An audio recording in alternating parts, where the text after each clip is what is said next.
Hello everybody.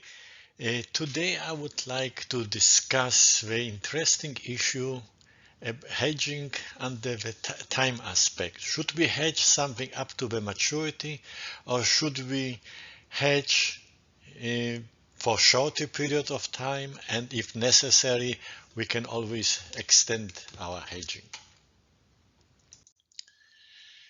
Hedging decisions can be very complex. A multinational company can either hedge everything, do totally without hedging, or apply selective hedging. Any hedging strategy must be derived from the corporate strategy and supported. I do not want to engage in a discussion about hedging in general. This presentation is just about analyzing the timing issue of hedging transactions. Should hedging transaction be implemented for the maturity of the exposure or for shorter periods, and then swapped forward if still appropriate? When we discuss hedging, I think the example which was described by Hal in Options Futures, very good book. I call this presented discussion conundrum of hedging, and I would like to read this briefly to show again the question of problems which we as treasurers or treasury managers encounter when we implement hedging transactions. President of the company is saying, "This is terrible. We have lost 10 million in the futures market in the space of 3 months. How could this happen? I require a full explanation." Treasurer: "The purpose of futures contracts was to hedge our exposure to the price of oil, not to make profit. Do not forget we made 10 million from the favorable effects of oil price increases on our business." President: What has that got to do with it? That is like saying that we do not need to worry when our sales are down in California because they are up in New York. Treasurer: If the price of oil had gone down. President: I do not care what would have happened if the price of oil had gone down. In fact, it went up. Our shareholders will expect from us to have done particularly well in this quarter. I am going to have to explain this to them, that your actions reduced profits by 10 million. I am afraid this is going to mean no bonus this year. Treasurer: This is unfair. I was only. President: Unfair? You are lucky not to be fired. You lost 10 million. Treasurer: It all depends how you look on it. The problem as treasurer or as a treasury manager is something what you will encounter quite often, especially when your hedging transactions are leading to losses.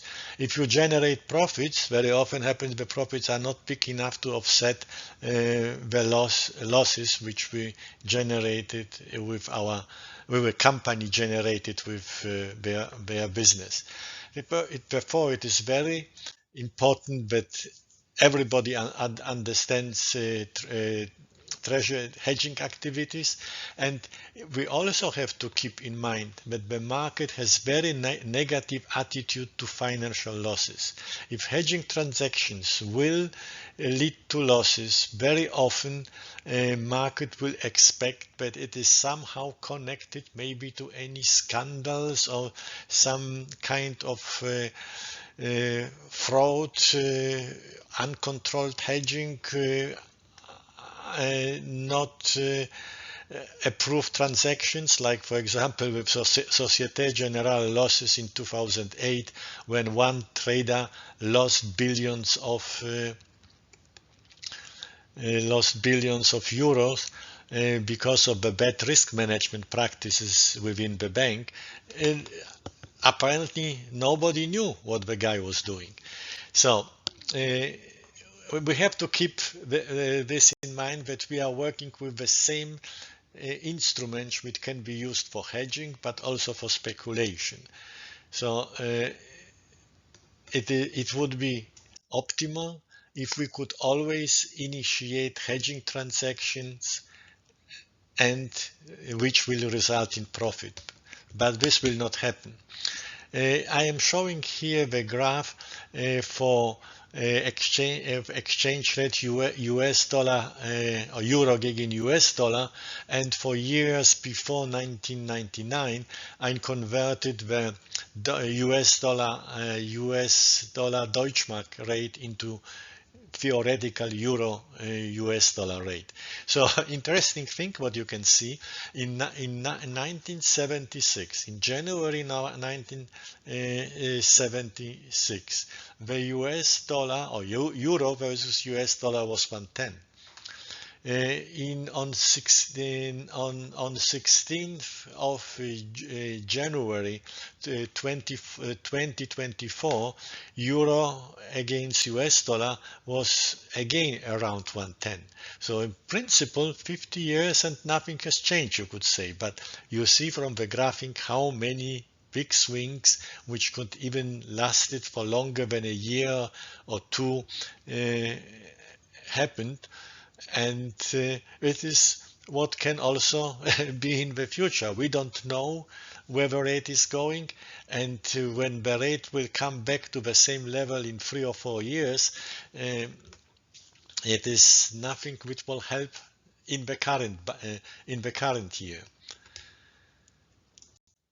So what is hedging? Hedging, what we have to briefly state again before I start to show what I want to explain. Again, briefly about hedging. Hedging decisions can be very complex. A multinational company can hedge everything, do totally without hedging, or apply selective hedging. The hedging strategy must be derived from the corporate strategy and supported. Everybody in the management should understand what Treasury is doing. Minister, from general point of view, what is the why we are assuming risk on the market in order to offset the risk which are natural risk from the business. Graph about euro US dollar rate also emphasizes that a hedging transaction initially promising may turn unfavorable because of these huge swings which I just shown by the end of the budget year. Hence, timing of hedging is critical, and speculative hedging without underlying exposure is discouraged. No finance manager can base the hedging decision on the expectation that someday in the future US dollar will be exactly at the same level as it was 10 or 20 years ago. As you shown, as you could see on the previous graphic, it happened many times that the rate was coming back to the same level. So what we learned from that? How should we implement hedging transactions under the concept of the probability of appreciation at different time scales? Nassim Taleb, in his excellent book Fooled by Randomness, uses a similar example explaining investment decisions under different time scales. Let us use this concept for hedging decisions. So first, what we need to have, we need some understanding about probability what can happen in the future, and we assume the normal distribution. Here have the curve of the standard normal distribution, to which any normal distribution can be converted when we calculate the z-score. Then we just see the probability, for example, that something can happen when the mean of the distribution is 0. Let's speak here in the standard distribution. So the probability that the value in the future will be higher than 0 is simply 50%. It is 50% higher. and it will be lower is also 50%. So if we have the z-scores which represent different values here, let's say we start with the z-score of minus 1.5, what we know that the values in the future,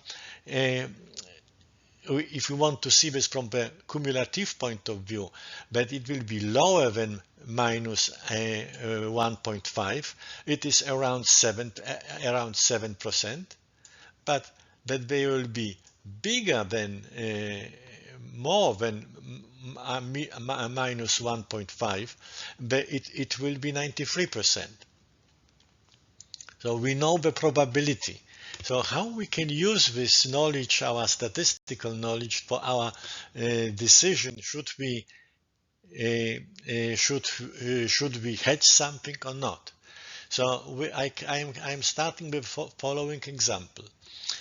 Let's assume we have a strong expectation that euro will appreciate during next year. How strong? Oh, so strong that we can even express this in numbers. The expected average change is 15%, with a standard deviation of 10%. Having this information, we can calculate the probability of the favorable or unfavorable price movement.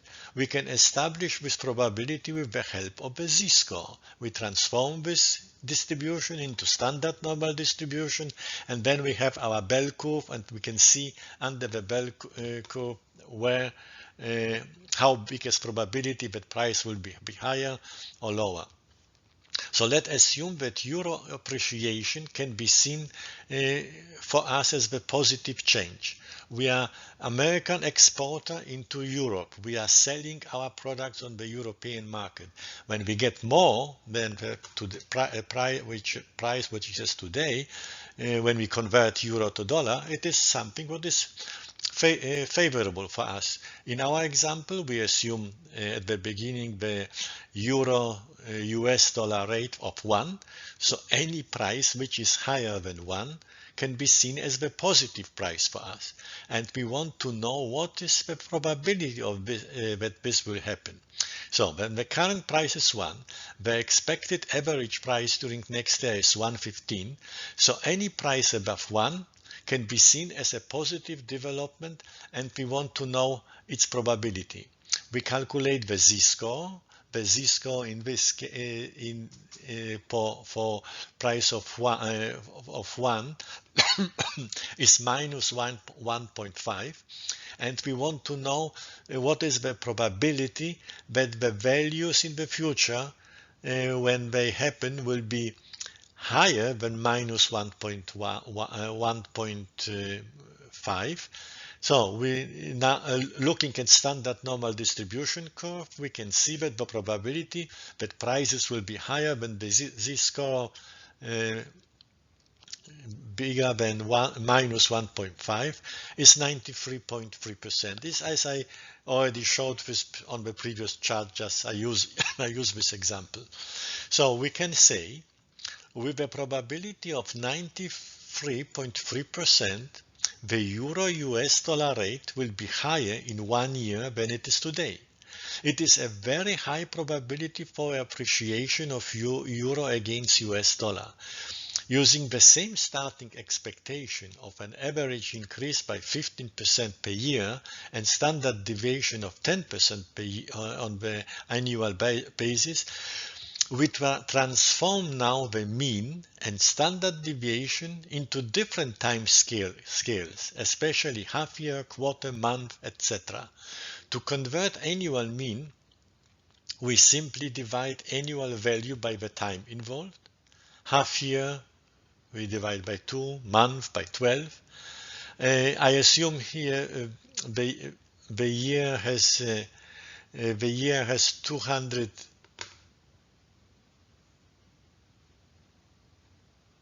265 working days. Oh,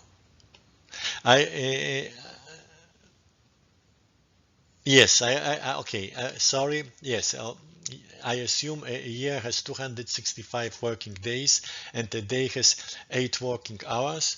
And now to convert standard deviation, we divide annual deviation by a square root of the period involved. So you see there is the difference how we treat this when we convert to different time scales. We simply divide by the time involved the mean, but we divide standard deviation by a square root of standard of time.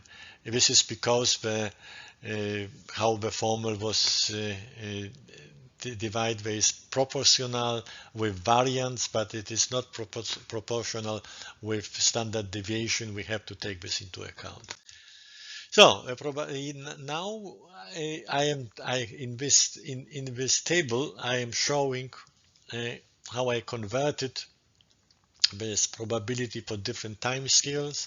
We have the 1 year. We have Z value, but something will be higher than 0. It is obtained the Z value of minus 1.5. It is based on the mean of 15 and standard deviation of 10. The probability that the rates will be higher, it is 93.3%. When we divide this by 2, or we go for the half a year, what we are looking, but it stays everything not the same, but we simply go from the annual period to half a year. Now the probability that the rates will be higher than 1 is 85%. For a quarter, we are going down to 77%. For the month, we have the same annual numbers, but which are converted only to the manual, here in this case to monthly figures. We have the probability of 66.75%, and so on. When we are going down to 1 second, the probability is only slightly above 50%. So the shorter time period happens, the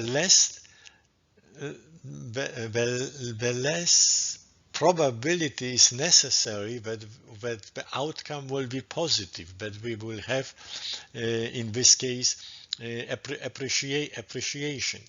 And what can more probably happen in the day-to-day business? We have the expectation that the euro will appreciate. But who can tell that the euro will appreciate for the next year with a probability of 93% or with a probability of 85%? What we more can say, we are expecting euro to appreciate. Yes, not quite probable it will happen. So this is something what is more comparable to the probabilities of in the range of 60 to above 50%, what you could more from the gut feeling or from any calculation approve, because to be sure with 93.3%, it is a lot what you have to be in order to enter into one annual transaction and leave your transaction open for a year, do nothing, and hope that in a year from now you will have very positive results for you. So I think it is an interesting viewpoint on the transaction which we are which we enter into. If we hedge something, in order to hedge something for a month, we just need to be slightly sure that it will be positive.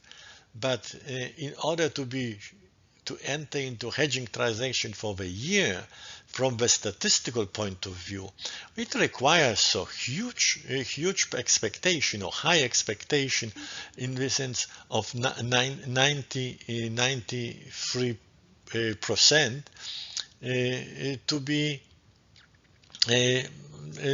to have the favorable outcome. I just did here, it is something what is not so important for the calculation, but I just executed the additional test, z-test, comparing with different distributions with the 1 year distribution, and based on the z-test, these distributions are the same, whereas populations are the same according to this additional z-test. I just wanted to check whether I am comparing the same items or they are different distributions. This is only additional chart showing how this time scales change depending on the expected change. I reduced the expected change to 30% to 13% and the volatility from 10 to 7% in order to come based on the current market situation. So, based on what we have shown here, we can say that as we reflect our fluctuations of the dollar against the euro over the past 48 years, the essence of this analysis becomes clear. While the long-term average change may seem stable, the reality is marked by significant swings, demanding a nuanced approach to hedging. The assumptions that all hedging transactions will be uniformly successful is a risky proposition.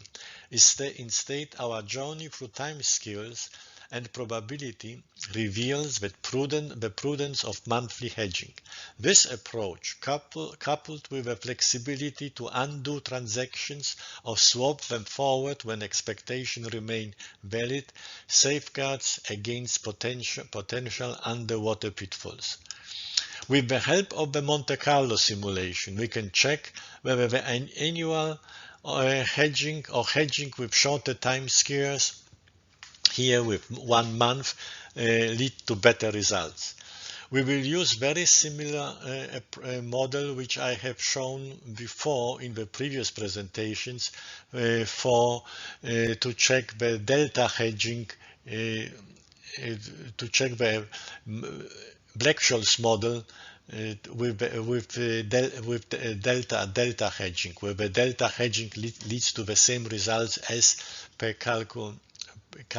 calculation of the Black-Scholes formula. And I just change a little bit this model for our current to answer the current question of monthly hedging. The model which I was using and I adapted for the presentation, you can download in this presentation. It is provided as the link. So the model which I used to check to use Monte Carlo simulation to confirm that Black-Scholes formula is correct and can be achieved with delta hedging looks as follows. We are using a formula for how we simulate exchange rates. It is the formula, and what we need for this formula, we need the return and we need the volatility. We enter annual numbers, and then what the model later uses, since we will do this on the daily basis, we change this to the daily numbers. As I mentioned before, this was my delta hedging model, and I just simply converted this a little bit. One explanation, if anybody wants to change this model, I try to explain what in the first two rows, when applicable, two, when not just one, because otherwise you can copy them down. What this formula, how these formulas are created, so you can see this. So what we are doing, we start with the day one to this we need in order to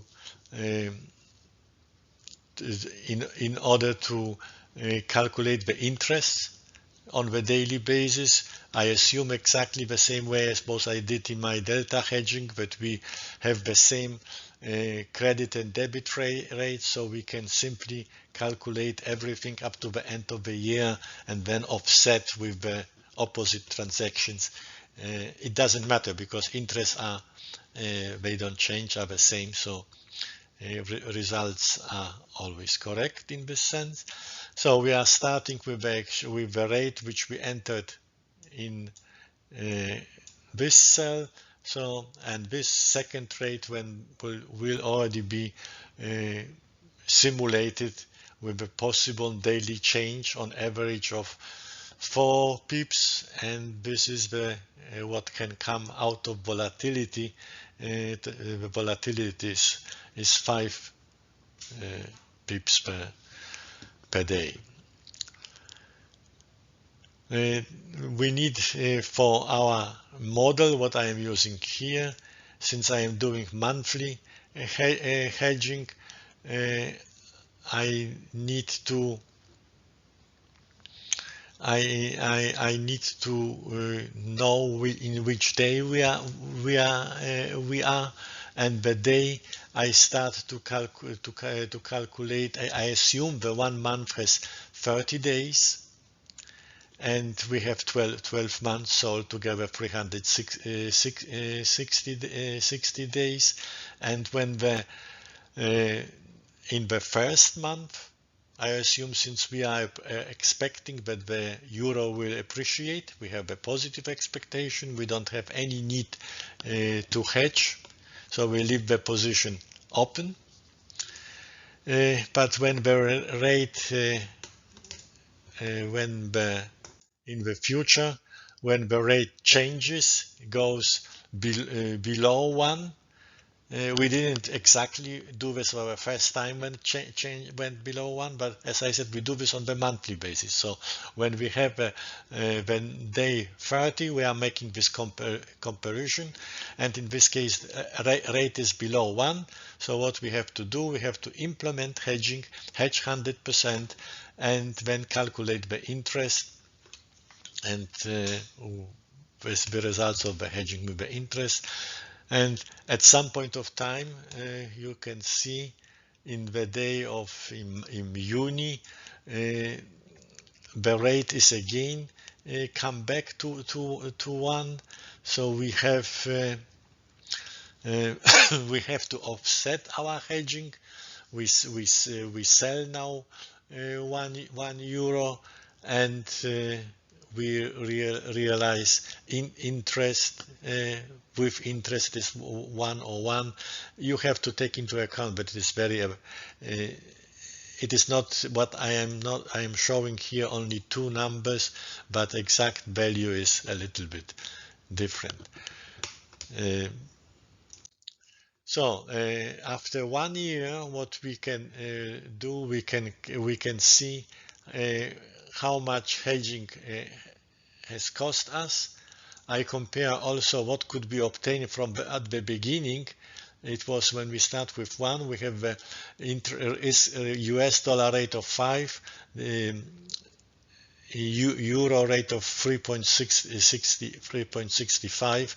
So this calculates a forward rate of 101, and we want to compare this against the forward rate, and in this case we have achieved the rate based on this calculation of 131. So it was because we didn't hedge in the first month, We hedge when the rate went below 1. When it went up above 1, we offset the hedging, and when it stayed above 1, we were waiting until the maturity, and that maturity was one rate, and the maturity was last price was also 131. So our effective rate achieved in this case was 131. It was one simulation for 1 year. What I did later with help of the Excel function, I could do this calculation for I made this for following 318 years. So you see the first year is okay, must be the same as, because this calculation, they are connected together. So on average, if you would do this 380 times, we would achieve the rate of 114. But a minimal rate could be 0.88 and maximal 154. Very important is when we have this maximum, I also show later when we have this minimal or maximal rate, which strongly deviate from what we could obtain per hedging, forward hedging, that this rate 88 occur only when the market rates in 1 year are relatively low. They are in any case also around 188 or maybe 170 or not 170, is in the area of 80 or 90, and the maximal rate can also happen when the rates on the market rates are also in the range of 150. So the opportunity cost, in the sense that that somebody will blame us that we entered in the hedging transaction and make a lot of losses, can't occur with this kind of hedging.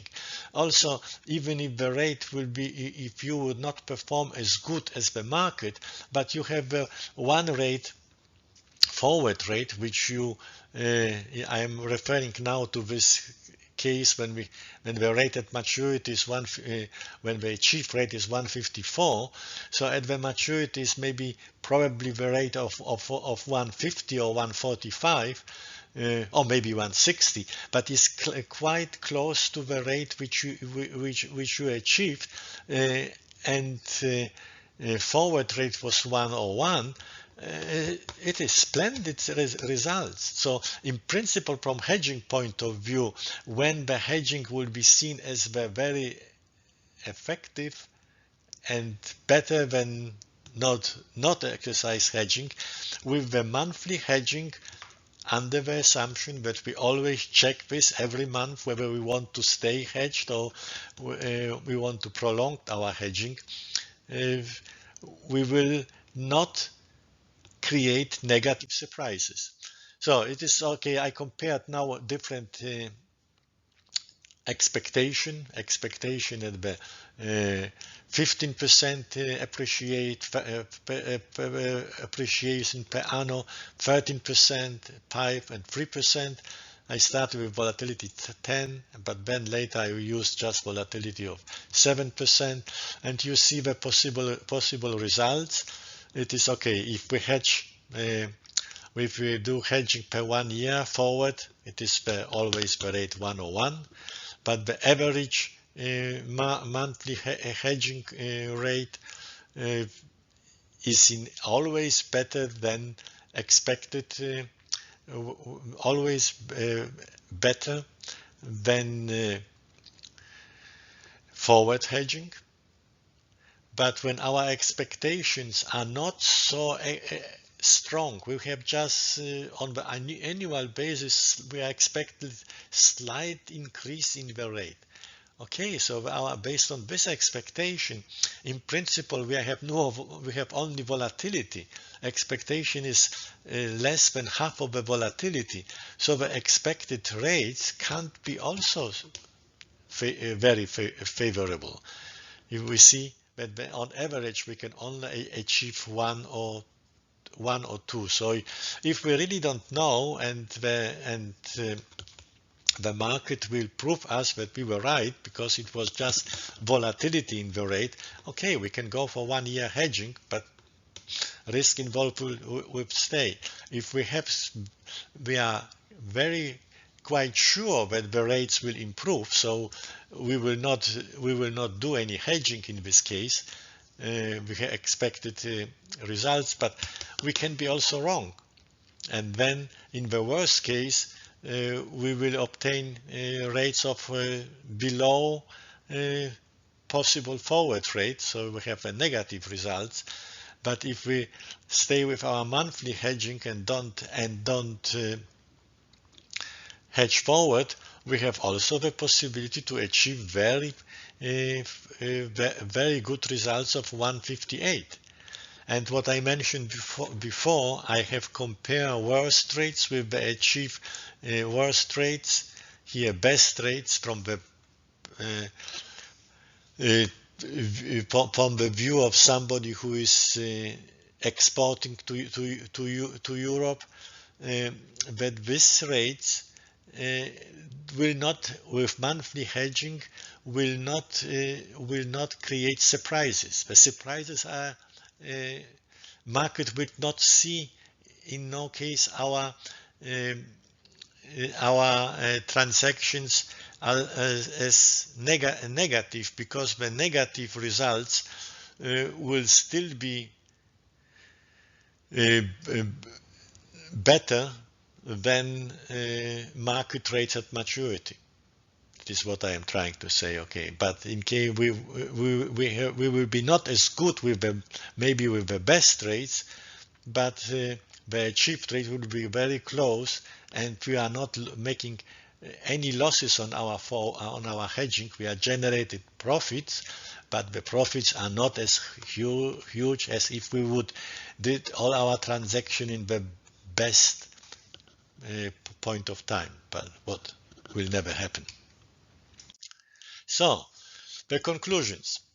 As we reflect on the fluctuation of the dollar against the euro over the past 48 years, the essence of this analysis becomes clear. While the long-term average change may seem stable, the reality is marked by significant swings demanding a nuanced approach to hedging.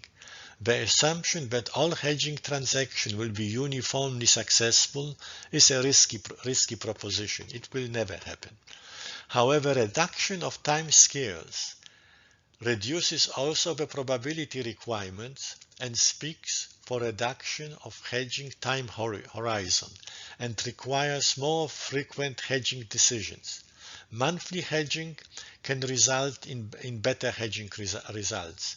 It is like a trader who needs only slightly over 50% probability to be successful when he does this on very frequent basis.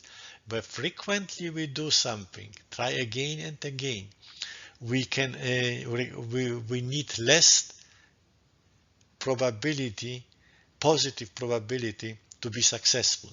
So as I showed in the numbers, for be successful in most of the years, when you just do annual transaction, you have to be pretty certain that you really are foreseeing the transaction correctly, at least more than 90%. But if you have to do the same just on the monthly basis, and you have the chance to undo wrong decisions and stay with your correct decisions, the probability requirements are only around 60 or slightly above 50%. Taking into account not only the achieved hedging rate, but also its opportunity costs measured with the rate at maturity, monthly hedging leads to best results according to the performed Monte Carlo simulations. Thank you for listening. I hope you learned something and you like my presentation. Thank you very much. Bye.